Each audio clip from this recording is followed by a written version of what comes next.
Alrighty, folks. I'm Pickle, and welcome to Pickle's Pub Podcast. This is our inaugural episode, and we are very, very happy to have Sam Trosow here. Sam Trosow is running for City Council Ward 6 here in London, Ontario, and today we're going to have a bit of a conversation with him, get to know him a bit better, and get to know his platform. So, Sam, welcome. Very happy to have you here. Very, very glad to be here. So, what are the basics that people should know about you, Sam? Well, I've been living in London, Ontario since 2001. I moved here from California to take up a position with the university. Right now, I'm an associate professor. I hold a joint appointment in the Faculty of Law and in the Faculty of Information and Media Studies at Western. All right. And I live in the neighborhood of Roughdale. I live right in back of King's College. Oh, wow. That's a nice little area back there, isn't it? Yes. Alrighty. I mean, so tell us a little bit about your position. Like, you deal mainly with law, of course. So tell us a little bit about like how these laws kind of led you, how lawyering led you to City Council. Well, it's a lot of it is lawyering, a lot of it is understanding bylaws and rules and procedures, but a lot of it is just my general sense of activism that I've had my whole life, wanting to get involved in things. I do believe that the City of London has a lot of powers under the Municipal Act and the Planning Act, the Heritage Act, and other acts that it's not using very well. And I think what I'll bring to the table is a good understanding of what the city's powers are. And I'd like to see those exercised a lot better in areas of the environment and housing. Absolutely. So what exactly kinds of powers are you talking about here? Like with regards to like the housing, the zoning, the heritage laws and stuff like that. Explain that a little bit in terms of how it affects the housing market right now. Yes, well, under the zoning bylaw, which is based on the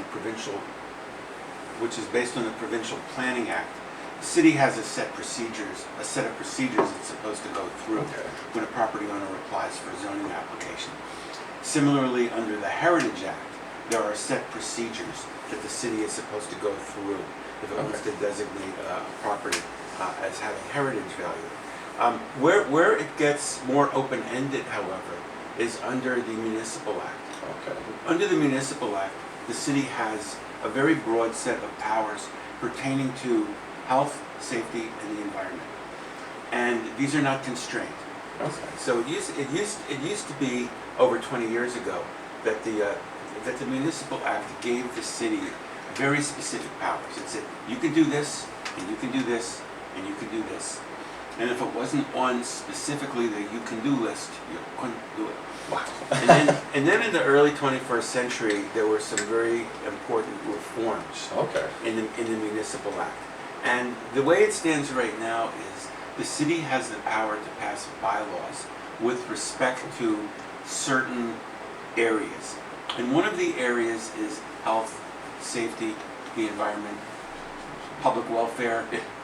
So the city needs to be more creative in terms of understanding what it can and can't do. So, for example, while the province has the power to set the rents and the rules for evictions under the provincial landlord-tenant law, it's left to the city to enforce the housing and safety and fire codes.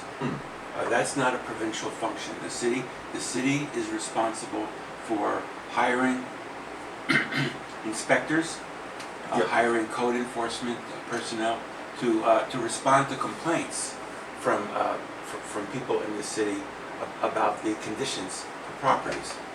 And what we're finding is the city is not doing a good job, to say the least, in terms of actually responding to complaints. Yeah, it really seems like they're just kind of letting the landlords have their way, do it whatever way they want, and address what they feel is necessary, instead of stepping in and saying, like, these are absolute necessities.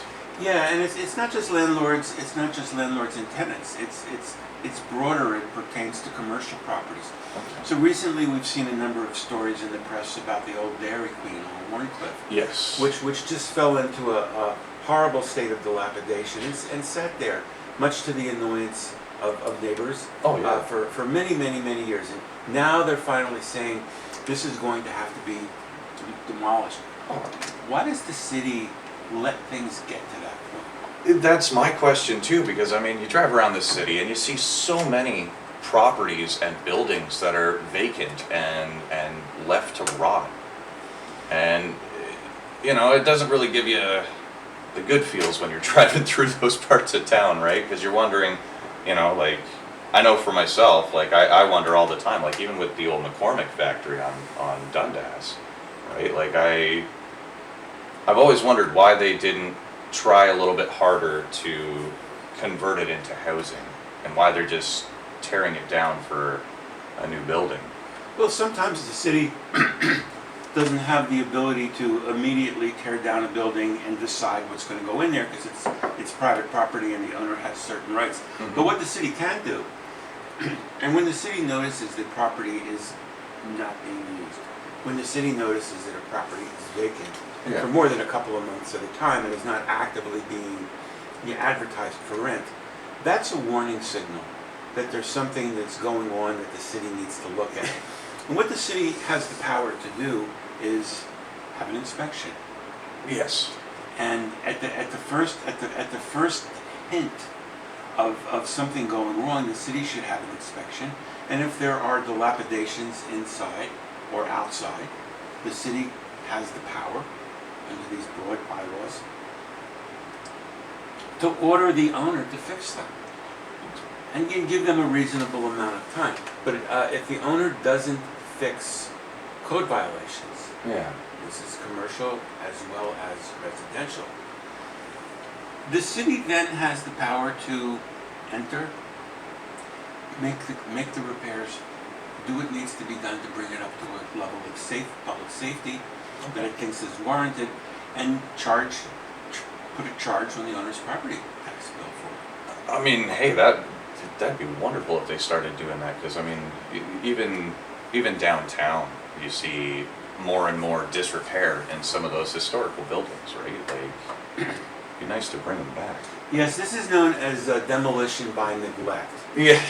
Where the owner knows that they would not be able to just go in and get a demolition permit.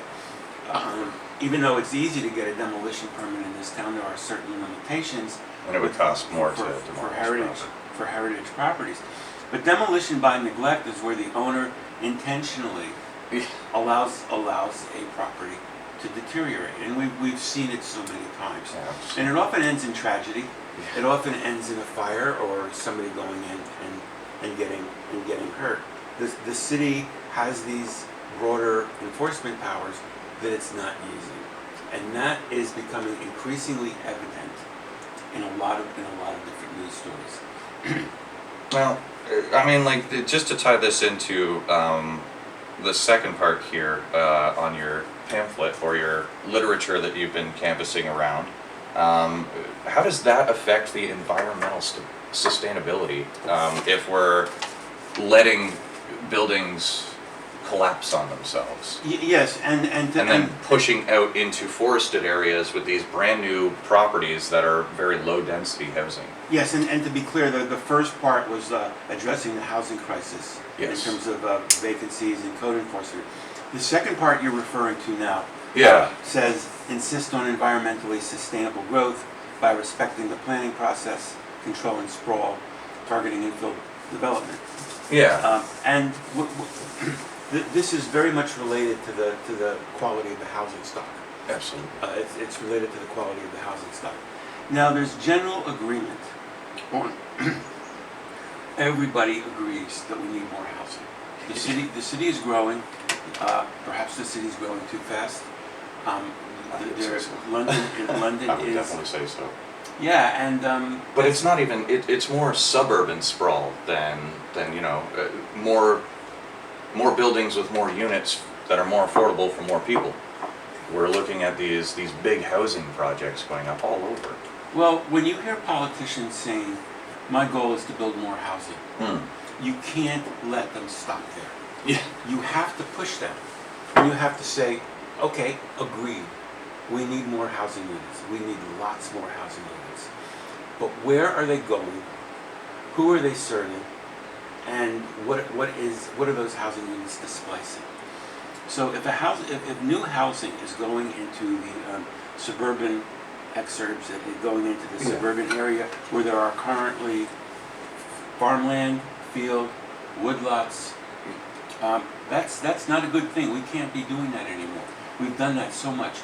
London has expanded from the original settlement.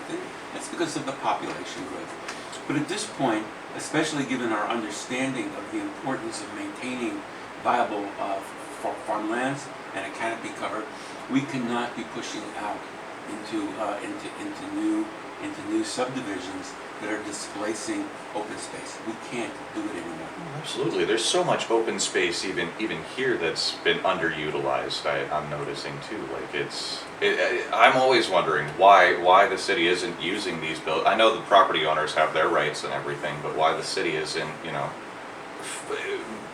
is there anything the city can do to make them, kind of swerve in the direction of actually restoring whatever property or using it, better utilizing it for the sake of the community? Well, and yes, and this is related to the points I made when we opened this interview. The city has broad powers under not only the Zoning Act, but other planning related acts too. And while property owners do have rights, they're constrained by provincial law. So, for example, within the city, there's something that's known as the urban growth boundary. And the urban growth boundary says you can't develop outside of this boundary. Okay. Just because it's within the municipal limits of the City of London doesn't mean you could plunk down a new subdivision. Yeah. It has to be within the urban growth boundary. Now, over the years, the urban growth boundary has been pushed out, but it's still not the entire city. There is incredible pressure from the development industry. And we heard a presentation from the developers at a recent council meeting where they said in 2023 they're going to come forward with a request to push out the urban growth boundary in order for London to be able to meet its housing demands. So what they're doing is they're saying, look, we have a demand for housing. The suburbs, they're building. If we don't push out the urban growth boundary, we're going to lose a lot of opportunity to other municipalities outside of London, and that's going to be loss of tax revenue, it's going to be loss of jobs. Yeah. Now, the response to that has to be, no, we're not going to push out the urban growth boundary. Absolutely. Because that serves a very important purpose of controlling sprawl. And rather than pushing out the urban growth boundary, we need to target infill development. Infill development. Not any infill development, but good infill development that is appropriate to the location. And with infill development, you do not have to run out new sewer lines. There's already... The infrastructure is already pretty much there. Yes, exactly. The infrastructure is pretty much there. And there are certain sites in this city that are in the downtown core that are not being properly used, that are wasteful. Absolutely. And the two examples I'm going to keep coming back to. Number one, surface parking lots. Absolutely. Surface parking lots are probably the worst possible form of land use because there's so many of them. There's so many of them, and putting aside the fact that these surface parking lots are run by outside corporations, where the profits are leaving the City of London and not coming back to improve maybe our transit system. Isn't Impart a Toronto company? It's not a London company. I have to check that. But they also they're not very friendly, and they've been accused on many occasions of predatory practices, and I think a lot of people just want to avoid them. Absolutely. They don't want to. They don't want to risk getting a ticket or a clamp or a tow for a minor infraction. Now, presuming that we do need a certain level of parking, which of course we do, there are better ways of providing that. Absolutely. That might involve building a larger structure. And I would want to see such a parking facility, if not municipally owned. That would be a dream. At least nonprofit owned, or at least the revenues from the parking have to come back to the city in a better way than they do now. Absolutely. So these surface parking lots are lands right in the middle of the court that could be the site for large scale development for high rises. Okay. For high rise office towers, although we don't need any more office towers. No, I certainly don't think we do. We have a number of them, and I mean, there's even like commercial vacancies within them, right? Yeah, and the storefronts are vacant, and there's a 35% office vacancy rate. But you've got these sites that would be appropriate for larger scale development, and that's where the developments should go. Now, so the surface parking lots is one big issue. The next big issue that we just touched on is the vacancy rate in the office buildings. Over the years, London has made some questionable planning decisions. Yeah, I'm not even going to touch that one. In terms of allowing developers to just construct these skyscraper office towers, and maybe when these went up 15, 20 years ago, we couldn't foresee the fact that more people want to work at home. The nature of the business office is changing. Oh, absolutely. But still, it was overbuilt. So the fact of the matter is, right now, we have got a housing crisis where people are homeless, and they are one missed rent payment away from becoming homeless, or they're in the risk category that the landlord might decide they want to renovate and evict, in which case, where are they going to go in this market? Well, yeah. So what I'm proposing, and I've not heard a coherent argument against it. Yeah. I don't think anybody's. I don't think there is a coherent argument. Well, what I'm proposing is we need to embark on a very aggressive strategy of converting these unused offices to residences. Absolutely. And doing something in a creative way where there might be some mix, especially on the ground floor or lower floor, of some mixed use, live work, studio, so some type of art space, rehearsal space, something that's related to creative and useful activity. Because as it stands now, there are a lot of complaints, and I hear it everywhere I go. People don't like the downtown. People do not feel as if the downtown is the type of place they want to go to. And even if we were able to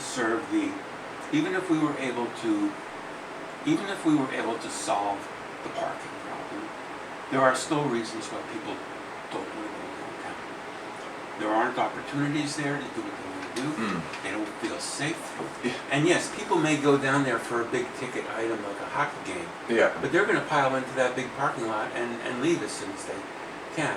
I think that does a disservice to restaurants. Oh, I absolutely.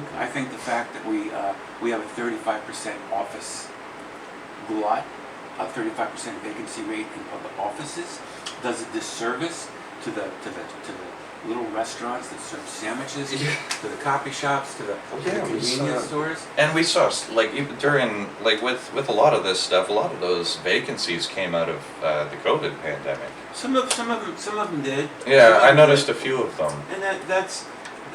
I mean, it does give space for, other opportunities and other people to move in and start their businesses, but at the same time, it just seems like,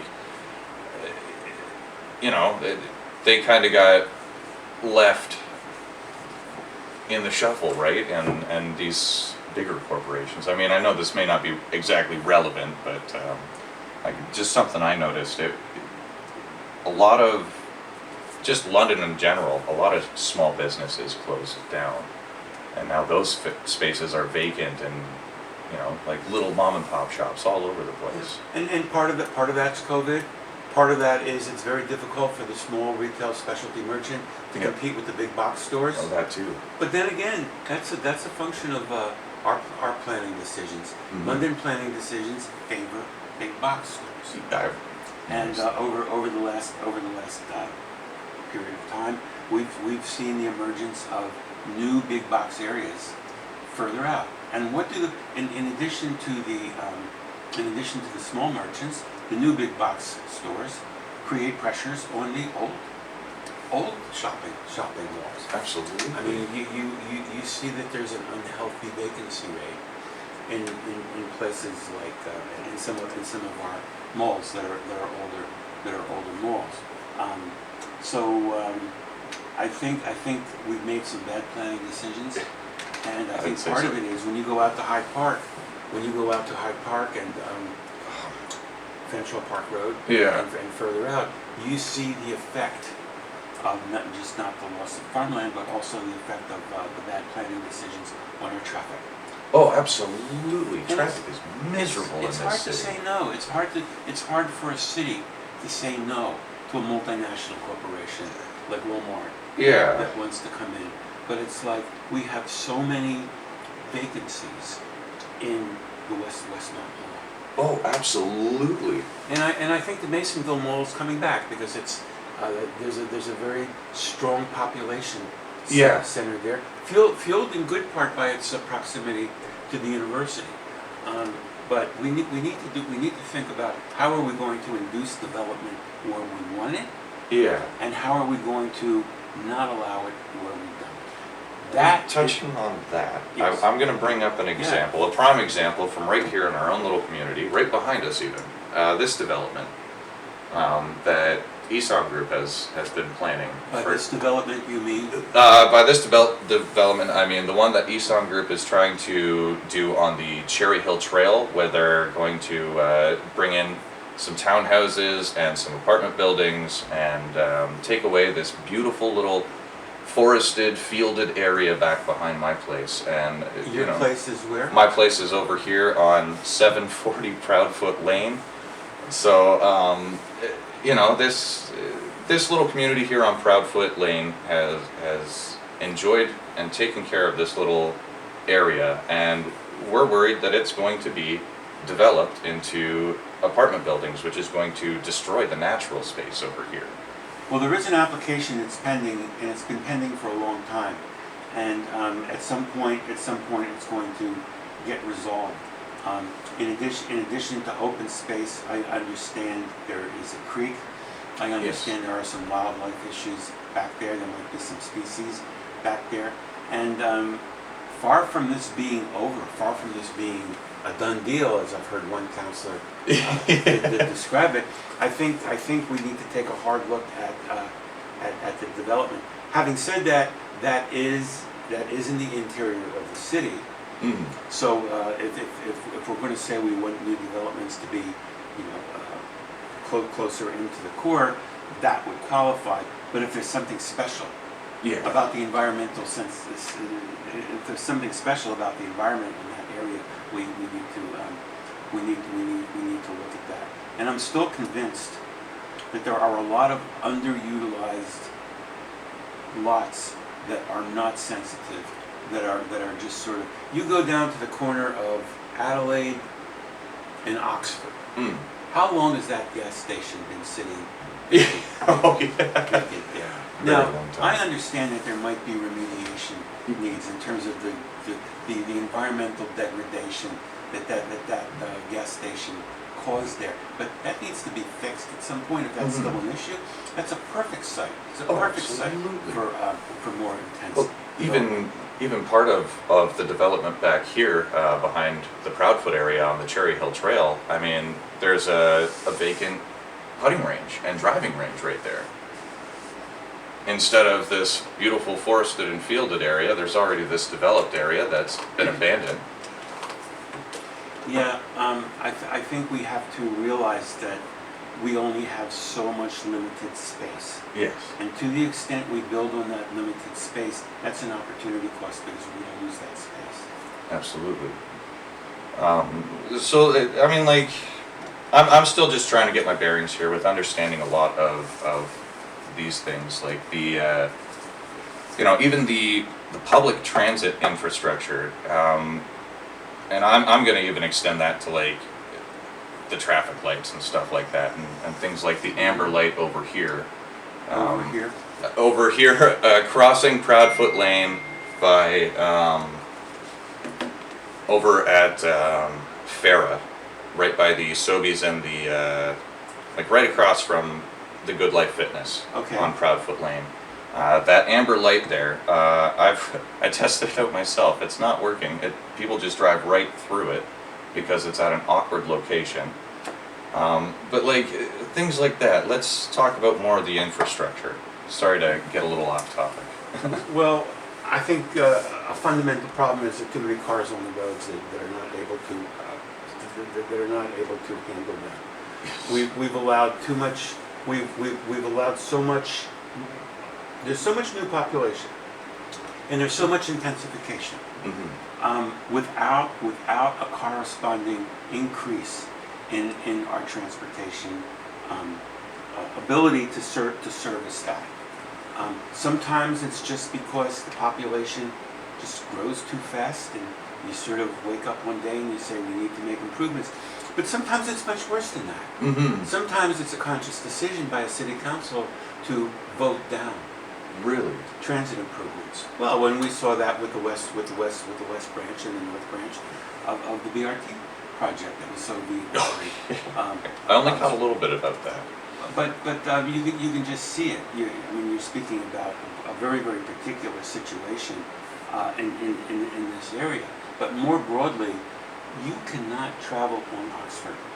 No. Even during the day, even during non-rush hour, and it really impedes people's ability to get around. Oxford is a great example of a lot of what's wrong with this city, because the city council had the opportunity to extend a very viable bus line out Oxford, which would have alleviated a lot of this problem.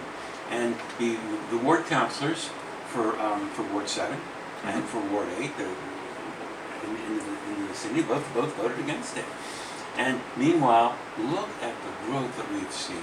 Let's just look at the corner of Wonderland and Oxford. That is, and by the way, that you can look at that and say that's an economic development success story. Mm-hmm. Because that lot on the southeast corner of Oxford and Wonderland was a prime example of an underutilized site. Yes. And look at how that's being developed now. Oh, and yeah. And with local businesses going in there too. There are a lot of local businesses going on at that intersection. Why isn't there better transit serving that area? Absolutely. Then you've got this huge slew of apartment buildings on the west side of Wonderland. You think Cherry Hill is big? I mean, that's massive over there. There is a massive population center. Oh. They're not being well served by transit, and people don't want to sit in traffic. I believe that there's always going to be a need for cars, and there are certain things that you just need your car for. Yep. Not everybody is at the point in their lives where they're able to load up their cargo bike and go to Home Depot and get lumber. There are people that do that. Oh, I know. I've seen them. But I understand that everybody can't do that. But we can make life a lot easier for the drivers. Mm-hmm. If we get people who, if you give them choices, might do something besides take a car. Yeah, I mean, I've seen with a lot more traffic. I mean, we've seen a lot less foot traffic on the sidewalks. I mean, observationally, of course, this is not something you can really statistically quantify, but I mean, observationally, we can see less people on the sidewalks. And I mean, for myself, I know there's some difficulties for, like, people don't feel safe being on the sidewalks. And people don't feel safe cycling because we hear story after story about people being sideswept. Oh, exactly. Somebody was killed. I mean, what do we need? More people will will take more trips on their cycles if we build out a viable, safe for all ages cycling network. And that's got to be a priority, because while we do have some really good points in our cycling network, especially for recreational cycling, for serious shopping and for serious commuting, it's not there yet. Yeah. I mean, so altogether, I mean, right here, I really want to touch on this last part, because I think this is a very, very important part of all this. And personally, I think that the things we've talked about today, with the affordability, the excessive vacancies, the controlling the urban sprawl, sustainable growth and whatnot. Now, I want to talk about the diverse and inclusive community that you want to see. And maybe let's take a look at how London is either creating or not creating a diverse, inclusive community that's safe and secure for people of all ages, incomes, identities, and backgrounds. Well, and I think there's been progress. I think that some of the recent tragedies that we've seen have spurred council and the public to really take a much more reflective view, realize that there is a lot of systematic racism in this city, realize that there is systemic Islamophobia, realize that from the point of view of gender equity, there are places that are just not safe, and the recurring instances of all sorts of problems. And I think the city has recognized that, but I think a lot more needs to be done. Now, there have been a number of task forces and committees that have been set up that are largely populated by people with life experiences around these issues. And I think the council is going to have to really listen to them and provide the support that's necessary. But when you think about what does it take to create an environment that's more inclusive in terms of women, for example, every time every planning application, this same thing goes for people with disabilities. Every planning application has to be looked at through the lens of people who have not just the same needs as the mainstream population or the developer who's going to profit. You need to have an eye towards public safety. Absolutely. You need to have an eye towards lighting. You need to have an eye towards, and then this gets us into the nature of what should the police be doing? More foot patrols, decentralized police services, rather than having one big mega castle downtown. And having precincts spread throughout, maybe? Well, the complaint that I've heard is that the centralization of the police in one big downtown structure has come at the expense of local services. And the fire department has the good sense to realize you can't just put all of your fire trucks in one place downtown. And the ambulance too. Well, yes, but you see community fire halls. Yeah. I mean, you see them right around the corner here. but throughout the city. Yeah. And I've had a number of people say, well, as long as we've got fire halls in a lot of different neighborhoods, can't there be sort of a small sort of police satellite police detachment there? And I'd want to cost that out. I know that there are budget implications for that. Yeah. But what I hear people saying about public safety and the police is, well, the police have asked for 50 additional officers, they're going to get them. Well, wait a minute, you can't make a promise like, and one politician in particular has added to that, and there aren't going to be additional taxes. Now, how can you make a promise like that before even beginning with the budget cycle? In 2023, the city is going to be going into a 3-year budget cycle. Okay. Now, you're going to have a brand new council. I mean, there are going to be very few people returning on that council. Now, is that a good thing or a bad thing? I think it's both. It's good. It's good to have renewal. Yeah.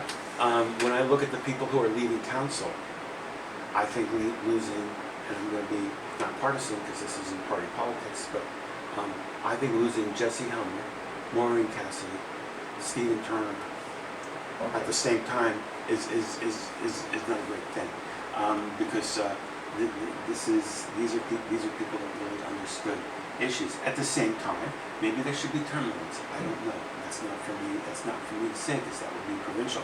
I will say this: the new council is going to have to be able to analyze a lot of massive amounts of data, massive amounts of budget requests. The police are not the only agency in London that feels it needs more personnel. They're being the most aggressive in terms of asking for it, and there's a lot of public support. Oh, yeah. Because whenever, and this happened at a recent candidates night, people get up and they talk about the horrible things that have happened to them, and the absolutely unacceptable police response. Mm-hmm. And yes, that has to be fixed. But to come in before we even begin to look at the budget and say, I'm going to approve the police request for 50 additional uniformed officers, and by the way, taxes are not going to go up. I think it's just totally irresponsible. Absolutely. I mean, especially with, I mean, more policing does not necessarily mean a safer community either. I mean, there's a whole demographic that people just don't seem to take into account when it comes to safety, or people who need to feel safe, and that's the homeless. And besides, many of the tasks that police are called on to deal with are tasks that are better dealt with by someone other than the police. Like it's someone who's qualified for mental health support. Mental health support, medical support, social workers, all sorts of interventions are needed. No, we're talking about the homeless, but there are many services that are there, but they're all underfunded. They're all underfunded. So why privilege one agency over another? I'd like to see more librarians hired. I'd like to see more CMHA personnel hired. I'd like to see people. I'd like to see more lifeguards so we can keep the pools open. Absolutely. I mean, I'd like to see